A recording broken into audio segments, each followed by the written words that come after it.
Hello, hello, hello. Welcome, welcome, welcome. Good morning, good afternoon, good evening, wherever you may be.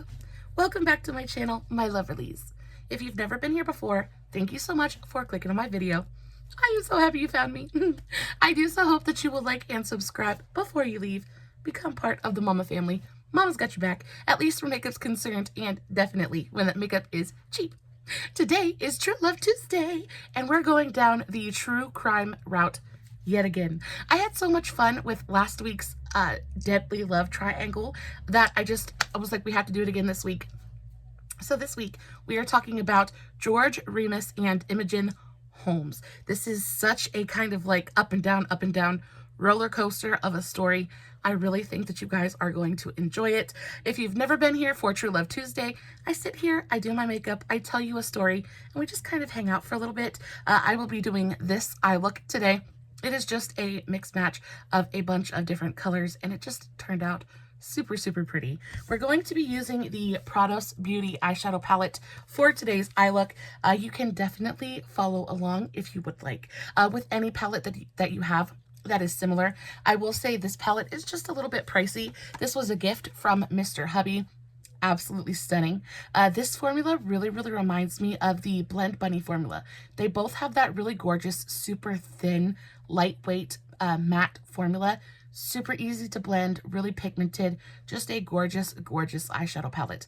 This goes for around $50, and again, I truly believe that there are so many other really amazing palettes out there that are like a fraction of the price.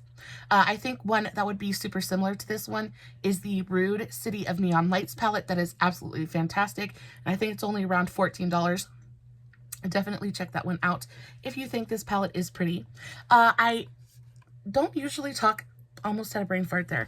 I don't usually talk too awful much about the makeup that I'm using during these videos, so I will, of course, post everything or list everything in the description box below, along with the tags to all my other socials, Facebook, Instagram, TikTok, all that good stuff.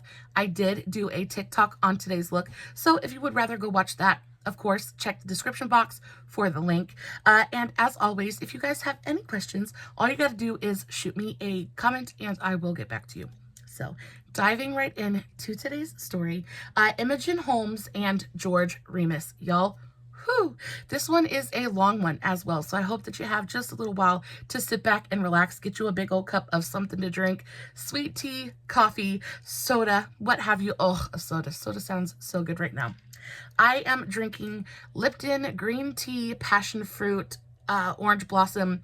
This is so good. It's like one of my very favorite drinks, like, of all time. I like it when it's cold. I like it when it's hot. This stuff is just so fruity and yummy and delicious. It is good for every occasion.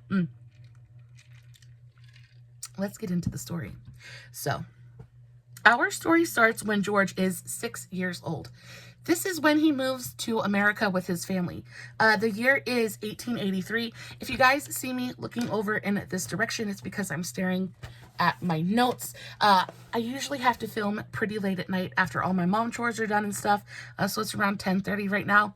So if I'm just staring off in this direction, it's because I'm trying to like not brain fart. And I'm trying not to fib to you. So he moves over to America from Germany in 1883 with his family, and, they kind of basically came over with nothing, as most immigrants did, and kind of built their lives from the ground up. When he is barely a teenager, he starts working in his uncle's pharmacy and actually does really well. As the years pass on, he becomes more and more successful, and eventually he buys the pharmacy from his uncle. His uncle retires, and he kind of takes over the business. Now, he grew extremely successful, and he was basically selling snake oil, basically bogus medicines to people, kind of profiting off of their ignorance, right? But eventually, he's like, you know what? This just isn't enough for me anymore. I am bored.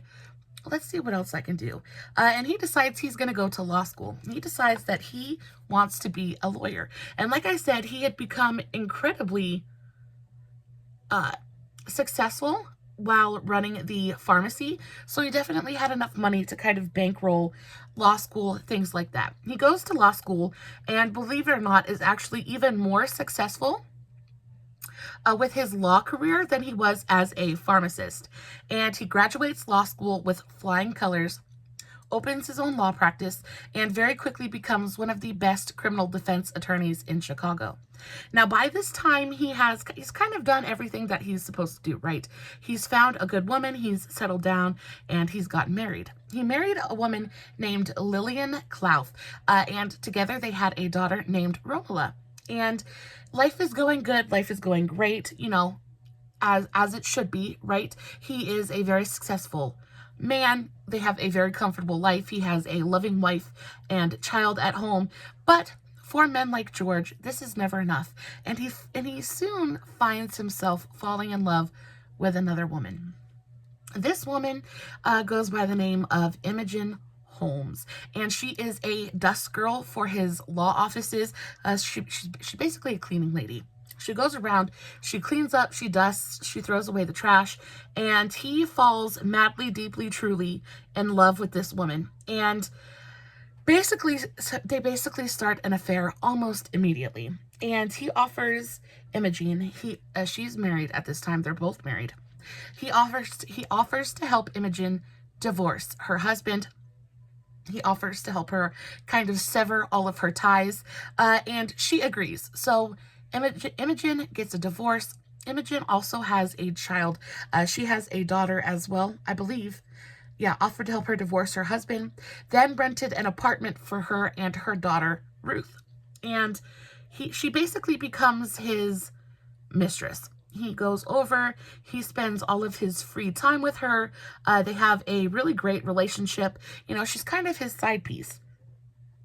And then very soon, he ends up writing her, what was it, $100 checks? Yeah, $100 checks on a regular basis. Now, in today's money, those $100 checks would be worth more than $2,500.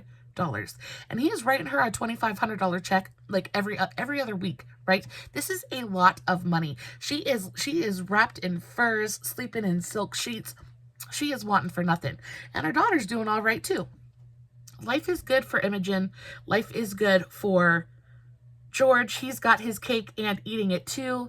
And life continues on for a little while.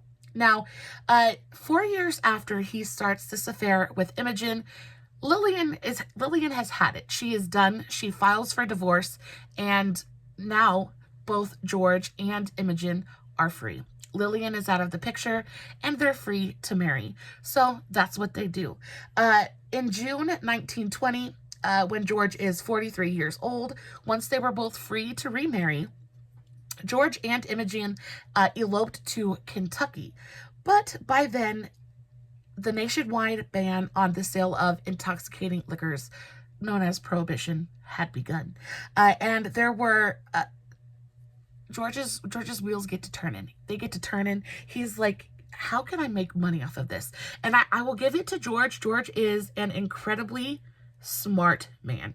He kind of was very able to read the times and read the needs of the people. And he realized that with Prohibition coming into effect, people were going to need alcohol. And he saw that as a way to get rich quick. And that's exactly what he did. Once they were wed, George and Imogene eloped in Kentucky, then they got married, and then at the beginning of the year, the 18th Amendment was posted, Prohibition came into effect. There were, however, exceptions to the law.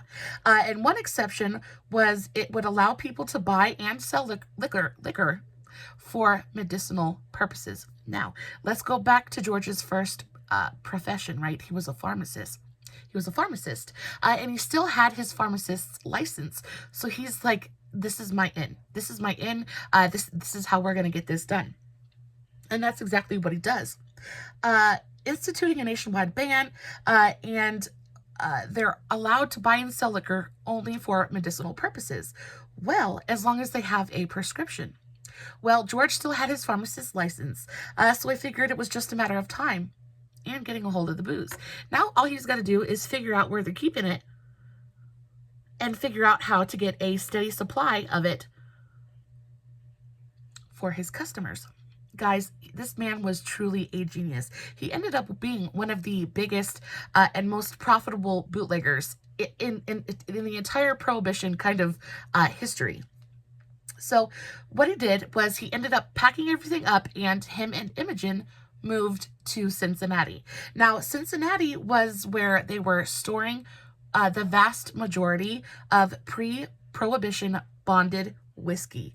And like nearly all of the liquor in the country was being stored nearby in Cincinnati. And because this is where he needs to be, because this is where the booze is. So next, he started buying up distilleries, and this is so smart, because they're the ones that make the booze, right? He buys up the distilleries, and after that, he became a silent owner in several drug companies, because again, they're the ones who write the prescriptions, they're the ones who manufacture. He's got the whole process mapped out. So he becomes a silent owner in multiple different drug companies. And he does this so that he can buy whiskey from his distilleries, providing a legal cover for the transportation of the barrels. After that, he put together a gang to rob his own shipments so that the liquor could be shifted to the black market. And before long, George he literally owned over 1/3 of the United States liquor supply. It's absolutely mind-boggling and mind-blowing that this man had the foresight and the kind of know-how. It's just street smarts at its finest. He was not a good man. I don't think he was an absolutely horrible man either, though. I think he was just really good at making money. I think he was incredibly smart. I don't think that he was inherently an awful person. So after he's got his whole chain of command kind of situated, he's got all the booze that he needs, he starts making money. And he starts making money hand over fist, and very, very quickly becomes basically a millionaire. Now, when he first moved to Cincinnati, he had bought Imogene a mansion. And very quickly after purchasing this mansion, they started to redo the entire thing. They started renovations, and they turned it into this kind of palatial, basically a palace, right? They turned this mansion into a bootlegger's paradise. And after they had moved and finished all of the renovations were complete at the end of 1921. And at the end of renovations, he threw a gigantic, elaborate New Year's Eve party. And this is a fun fact that I thought was so cool. So he throws this giant New Year's Eve party, and every guest found a $1,000 bill under their dinner plate. And there were a lot of guests here. So everybody got a $1,000 bill. I've never seen a $1,000 bill, but apparently they were a thing. So every guest got a $1,000 bill under their dinner plate. Excuse me. And then all of the male guests, they were gifted gold stick pins and watches, really beautiful, expensive gold watches. And then the women, you think, well, what did the women get? Did he leave the women out? He certainly did not. Each of the women received a brand new Pontiac, like as in the car. He bought each of the female guests in attendance a brand new Pontiac vehicle. It's absolutely mind-blowing. The amount of money that this man had to just literally just throw around is mind-boggling. So after this, they are well and truly set up. They're the talk of the town. And of course, you know, they're inviting police officials, things like that. Prohibition is in full swing. Liquor is very, very illegal. He is not a legitimate businessman, right? So he needs people to like him. He needs people to pretty much be in his pocket. So that is what he does. And he ends up pretty much buying dang near the entire Cincinnati police force. He has almost each and every one of them in his pocket. But he didn't have enough in his pocket, apparently. And rumor has it, actually, that it's never been confirmed, but rumor has it that F. Scott Fitzgerald based the main character in The Great Gatsby off of George, and off of the extravagant, luxurious parties that he would throw, which I thought was super, super cool. So not only is he immortalized in the minds of, you know, the people in his circle and the people who are enjoying his wares, but also for generations to come, this book, The Great Gatsby, became an American classic, and he's kind of immortalized in it, which I think is so fun. Though George had much of the local law enforcement in his pocket, his bootlegging naturally attracted quite a bit of attention. There is an influx of booze in Cincinnati, and the federal government needs to find out where it's coming from. So what does it say? The Assistant Attorney General, her name was Mabel Walker Willebrandt, who oversaw the prosecution of prohibition-related crime, assigned a man named Franklin Dodge. She assigned him, and he was with the Bureau of Investigation. That was pretty much the precursor to the FBI. She assigned him to the case. Soon after, a remote farmhouse where George had hid his stolen whiskey was raided. And in that raid, they found not only a ton of alcohol, but they also found ledgers with detailed lists of who his biggest purchasers were, who his biggest clients were, and this was a very big blow for George. Now, of course, it didn't topple the entire operation, but it was a very big hit, and it was big enough. It was a big enough hit for them to it led them basically straight to George. They confiscated thousands of gallons of booze, a cache of firearms, and ledgers naming many of George's most prominent clientele. It still took months to secure a bootlegging indictment against George and take the case to trial. But on the evening of May 16th, 1922, George is 45 years old, and George was sentenced to 2 years in prison. And my son's in there playing with his baby. I'm sorry. He was sentenced to 2 years in prison. George is not okay with this. George is not okay with this in the slightest. He does not want to go to jail. He can do the crime, but definitely does not want to, do the time. So and of course, don't forget that he was a lawyer before he was a bootlegger. So he intends to fight it, and he's able to put off serving his actual time for around 1.5 years, but eventually he does have to go to prison. So he goes to prison, and y'all, he is not happy. He is not happy about being locked up. He is not happy about being away from the comfort of his mansion. He is not happy about being away from Imogene, and basically is kind of panicking, right? He is looking for any and every way he possibly can to get out of there. Now, Imogene comes to visit him very often. She comes to visit him and she cleans his cell. She cooks him dinner. It's really not like compared to today's standards, it's not like he was roughing it, right? Especially, could you imagine if prisoners got to have their wives come visit them and cook them supper and clean their cells? Like, it'd be a big different story. But still, he cannot handle this. He can't handle being locked up. He can't handle being in jail. And he is desperately trying to figure out a way out. He's desperately trying to figure out how he can get out of there. Now, eventually, Franklin Dodge, again, the arresting officer, the one who kind of broke the case against George, comes to visit George. Now, George is being held in Atlanta, and Dodge comes down and visits George. Dodge comes down and visits George, and George begs. He is basically saying, I would be amenable to giving you a list of the FBI agents that I had bribed and that were in my pocket, if you can kind of guarantee me a little bit of leniency, if you can guarantee that I can get out of here a little bit quicker. And Franklin kind of looks at George and kind of like just laughs it off, right? Franklin is not a good man. Franklin is not a good man in the slightest.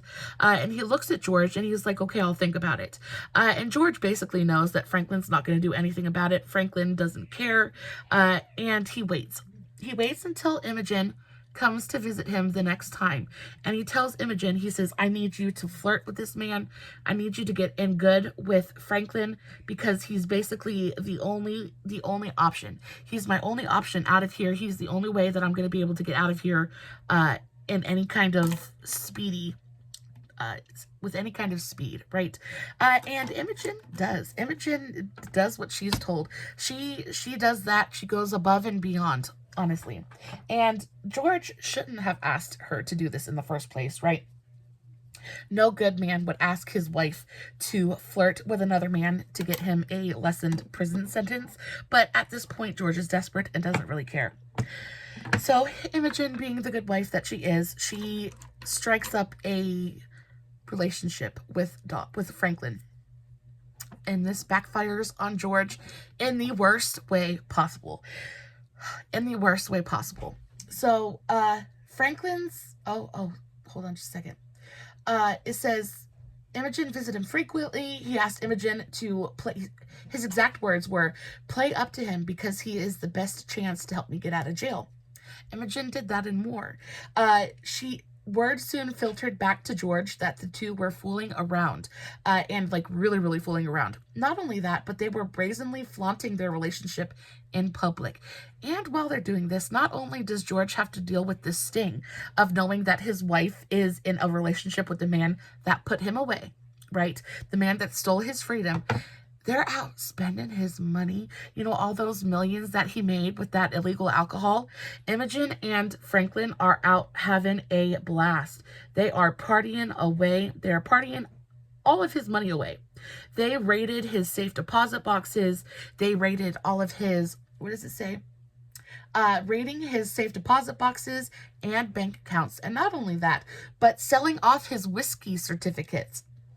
They even tipped off the government that George had never become a legal citizen of the United States in a failed attempt to get him deported, right? So they're basically giving him a big old middle finger. Imogene's like, you know, I'm done. I don't care. You're gone. And Franklin's here. And too bad, right? She just does not care. Not really thinking about the fact that this man is going to be out of prison in 2 years. That's all he's got is 2 years. And in the grand scheme of things, 2 years is not a lot of time, right? But she's out there partying. She's having a relationship with Franklin and just kind of living her life like there's no tomorrow and like there won't be any repercussions to her actions. Well, Mr. George finds out that all of this is going on, and of course, because he's behind bars, there's not really much he can do about it. But all he has is time. All he has is time to sit there and absolutely just stew. He stews and he simmers and he sits there and he knows. He knows that by the time he gets out, there's not going to be a dime left. Imogene isn't going to leave him anything. He's not going to have a pot to pee in. And there's absolutely nothing that he can do about it. And can you imagine how rage-inducing that would be to be locked in a prison cell somewhere while the woman you love is out there spending all of your hard-earned money on the man who put you in prison? That's got to be, that's got to be absolutely terrible. It's got to be absolutely terrible. And I'm not justifying what George does, but y'all, I can understand it. I really can understand it. When a reporter... Oh, okay. So Franklin's improprieties reached the point where the Assistant Attorney General forced him to resign. So remember, what was her name? Mabel Walker Wildebrandt. She finds out that Franklin Dodge is being an absolute, just like, it's a no-go, right? Like, how can you be a federal agent and then not only start an affair with the wife of the man that you just imprisoned, but move into his home, move into his mansion, spend his money? Like, it's just so super improper. It's not okay. So, Assistant Attorney General finds out that all this stuff is going on. She forces Franklin to retire, but he doesn't care, right? He doesn't need to have a job. He's got all of George's money to spend, right?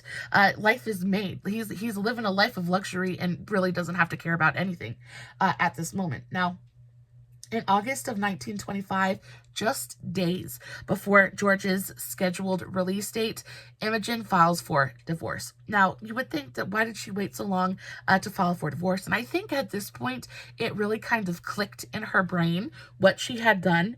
And she kind of realized that maybe I messed up just a little bit, you think, and finally got a little bit scared.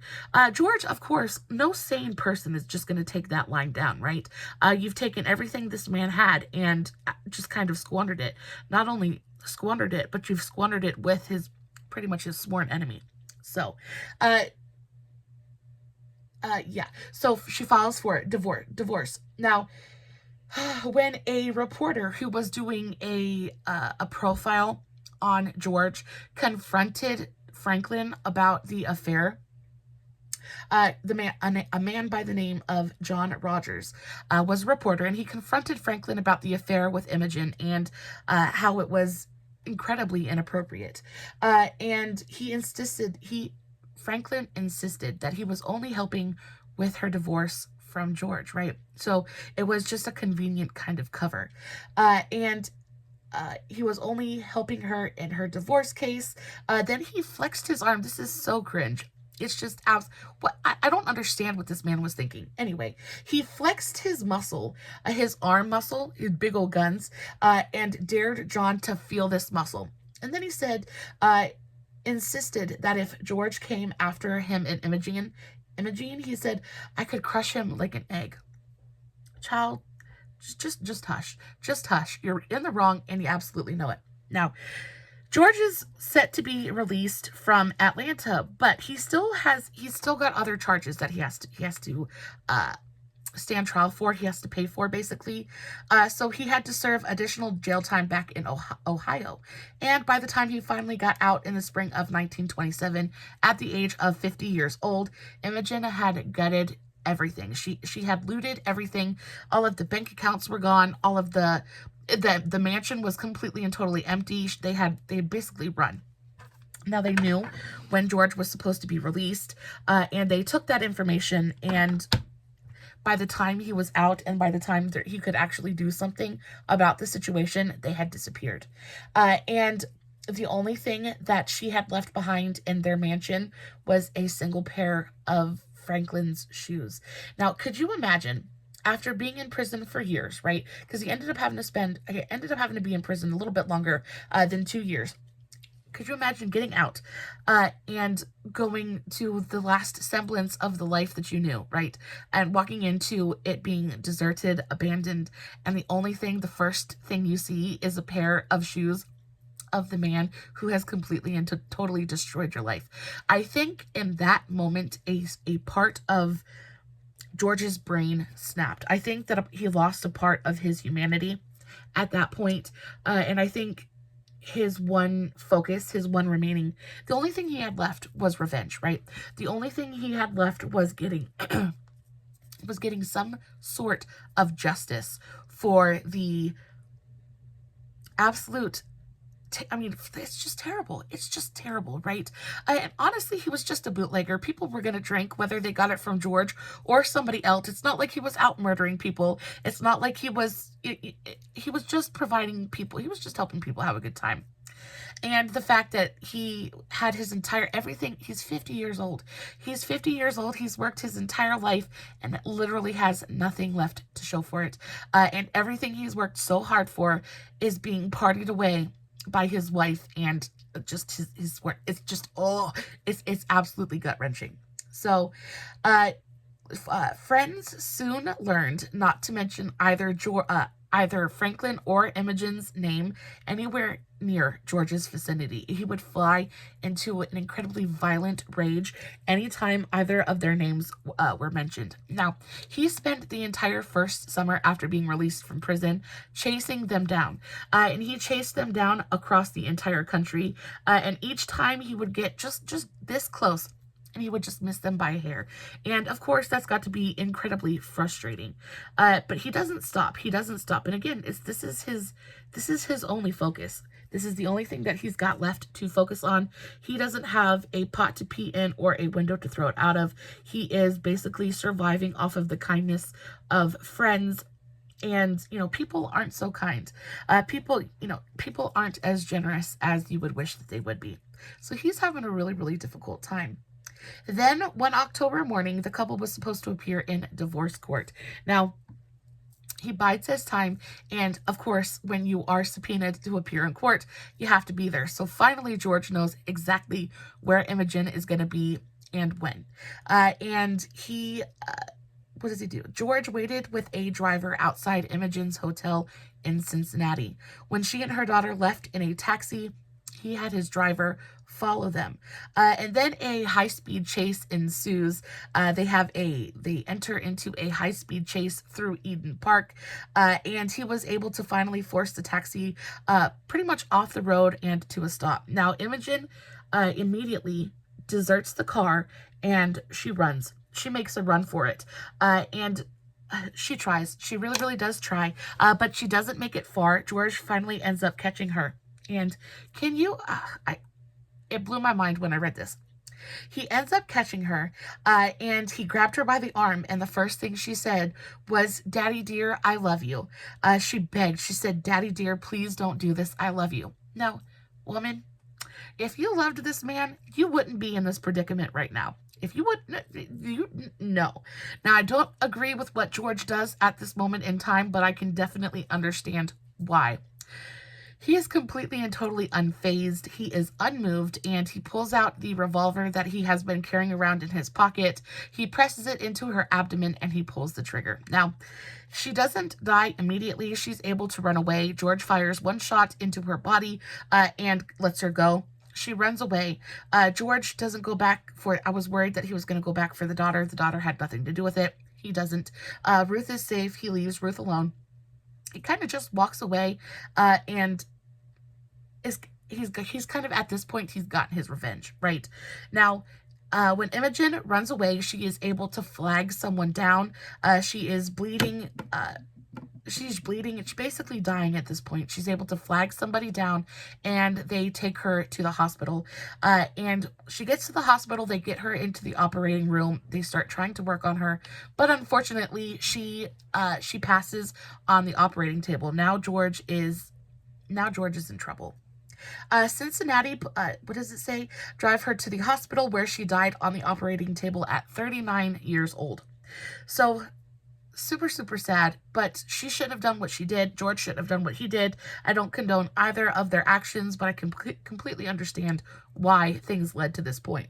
Now, of course, George is in trouble again. He just got out of prison, and his driving force had been finding and, kind of redeeming himself in some small way. Now he does. He gets Imogene, and he surrenders himself to the police. He doesn't try to run. He doesn't try to hide. He doesn't try to fight it. He openly and freely admits that he shot Imogene. And Cincinnati police, like I said, they kind of understand the situation too. My ears are popping so bad. So they understand the situation too. So Cincinnati police provided him a multi-room jail suite. They're basically treating him like a celebrity, right? And, Cincinnati police they're not federal, right? They don't have a grudge against him. And most of these people were at one point in his pocket, right? So there's a little bit of camaraderie there. So they provide him with a jail suite and pretty much treat him like a celebrity. From there, George began preparing for his trial. Again, he was a lawyer, and he was a very, very good criminal defense attorney in Chicago. So he starts preparing for his trial. And although he had insisted when he surrendered that he was sane, he soon declared that he had been suffering from transitory insanity. And this is so smart. And I believe it, though. Like, he was so maddened. He was so maddened with betrayal and rage that I believe his mind genuinely had snapped at that point. So this is his defense for the trial. He just kind of snapped. He lost it there for a second, and he understands that what he did was wrong, but he wasn't really himself. He wasn't really himself and didn't really understand what he was doing, right? So, prosecutors brought in 3 psychological experts to examine George, one after the other, and to kind of refute his claim of insanity. But a steady stream of defense witnesses attested that while he was exceptionally intelligent and sane and bright and shrewd, most of the time when it came to Imogene and Franklin, he was crazy as a bed bug. He just kind of lost it. He lost it when it came to those two. And again, it's completely understandable. Now, they take this to trial. Furthermore, to the dismay of prosecutors, George and his attorney were able to discuss what Imogene had done. So during the trial, he's able to give them basically a reason for what he did. And he basically explained to them what Imogene had Franklin had done, that they had imprisoned him, stolen his money, they had an affair, and basically were just truly horrible people, right? So there's no empathy for either Franklin or Imogene in this case. And that's what the prosecutors needed in order to win the case. And because they're not likable, of course they're going to side with George, right? And it says, after closing arguments, the judge instructed the jury that they could only find George guilty of either first or second degree murder or manslaughter, or not guilty by reason of insanity. And it took literally just 19 minutes. This is how much they didn't like Franklin and Imogene. It took the jury only 19 minutes to return a verdict of not guilty by reason of insanity. And one juror even went so far as to say, "We felt that George had been greatly wronged and that he had suffered almost beyond human endurance." Y'all, I don't agree with what this man did, and I don't agree with how he handled the situation, but I'm trying to put myself in his position, right? Trying to put myself in the position of knowing that my entire life has basically, everything I've worked for has been stolen. I've been betrayed, I've been cheated on, I've been abused. Like, it's just absolutely horrible. And I can't with any kind of real certainty say that I wouldn't have done something absolutely terrible in that position as well. Like, that's a lot to handle. That is a lot to handle. And prosecutors tried to keep George institutionalized because, again, he had been declared not guilty by reason of insanity. So prosecutors try for the next best thing, and they try to lock him up in an insane asylum, basically. And, he ends up having to go for at least a short while. And it took less than 6 months for George to convince the parole board. What was it? Prosecutors tried to keep him institutionalized, but it only took 6 months for him to convince the courts that he was sane now and should be released. He said to the appeals judges, "I want peace. So far as Mr. Dodge or anyone else is concerned, bygones are bygones." He's basically saying, I've gotten my revenge. I've done what I needed to do. I am able to let it go. If I can let it go, everybody else should let it go. I am no longer a danger to anyone. And the courts pretty much agree. So they release him, and George is a free man once again.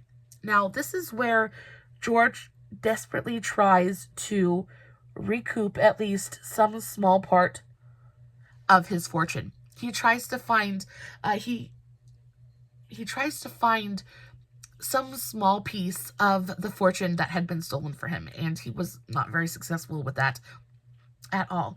As for Franklin, you might be wondering, well, what happened to Franklin Dodge? He was a super big piece of, he was a big turd too. What happened to him? Did he get off scot-free? No, he did not.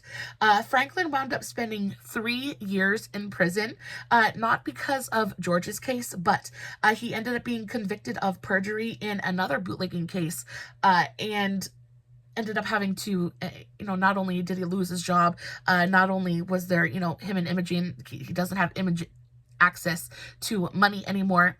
He no longer has a career, and he has to go to prison for 3 years. So basically, his life was over. Now, as for the remaining 25 years of George's life, it wasn't good. It wasn't good. George was never able to recoup any of his losses. He was never able to find any of the money that Imogene had stolen. He was never able to recover any of his wealth. Imogene had pretty much taken all of their assets. She had taken everything and either hidden it or spent it or what have you.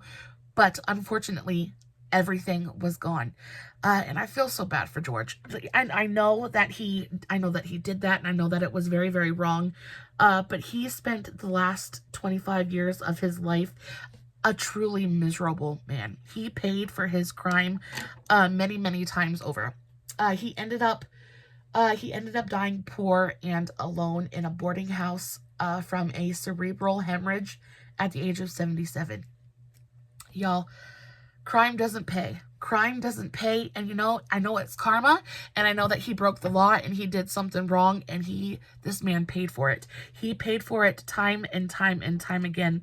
He spent the last 25 years of his life trying to find some small semblance of the success that he had in the first part of his life, and he ended up, again, dying alone and very, very poor in a boarding house. And I think it is absolutely heartbreaking. It just goes to show you that ill-gotten gains are, they never pay off, right? Doing the wrong thing never works out for you. In the end, karma will find you eventually, no matter what. Guys, that is the end of today's video. I hope that you enjoyed it at least a little bit. I hope that you found some, at least a small amount of entertainment in it. I really, really enjoyed today's story. Let me know in the comments below if you have any suggestions for stories or any kind of requests. Anything like that. I would love to know what you guys think. This is pretty much the finished eye. I'm going to throw on a little bit of mascara and some eyeliner. And I will, of course, post finished pictures over on Instagram and Facebook. Again, all the links will be in the description box, along with all the products that I used for today's video. As always, no filters, no edits, no fancy lighting. It's just me sitting in front of my camera, playing with some makeup, telling you guys an epic story, hoping that you guys are enjoying what I'm doing. And until next time, stay safe, take care of yourselves, and remember, you're important. Bye.